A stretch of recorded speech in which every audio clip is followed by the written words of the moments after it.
you're giving advice, so people are going to ask you for advice because you do a lot of great work, particularly with protein.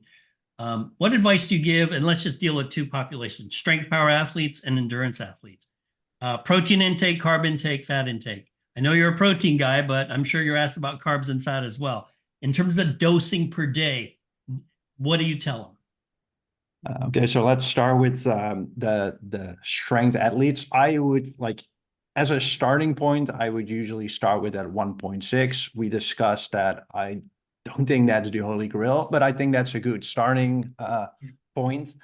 And from there, ideally, I would over time increase protein intake and just see how the athlete responds. So I see ideally, I want a large percentage of caloric intake in protein because there's pretty much only upside. Of course, you have to take into account carbohydrates and fat. Now, for a strength athlete, I wouldn't worry that much about carbohydrate and fat. I don't like ketogenic diets, so I wouldn't go low carb, but I would leave it up to the preference of the athlete. Now, for endurance, it's a little bit different. I would still use that starting point of 1.6 gram per kilogram per day. Probably not all that much higher for an endurance athlete, but there carbohydrates become a lot more important. But there you really have to distinguish between what your goal is. Is it performance in the moment, or is it training adaptations?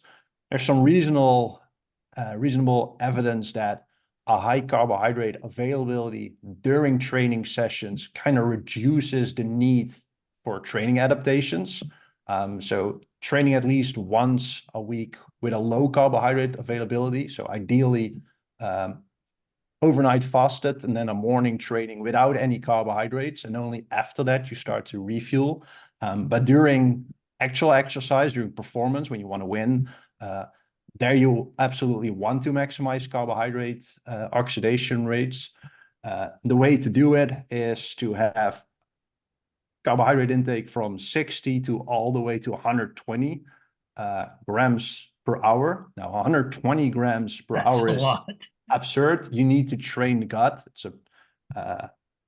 well, too long for now. And what's important there is that you consume your carbohydrates as a mixture of glucose and fructose because they are absorbed in different transporters. So your uptake rate is higher.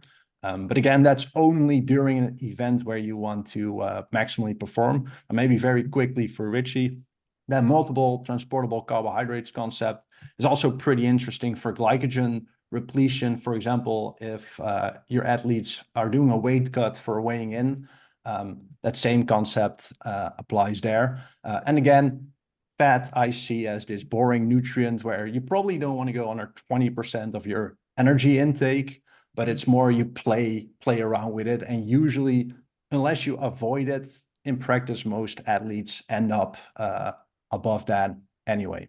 So yes, I'm very protein-centric. That's the first one I always fill in from the macronutrients.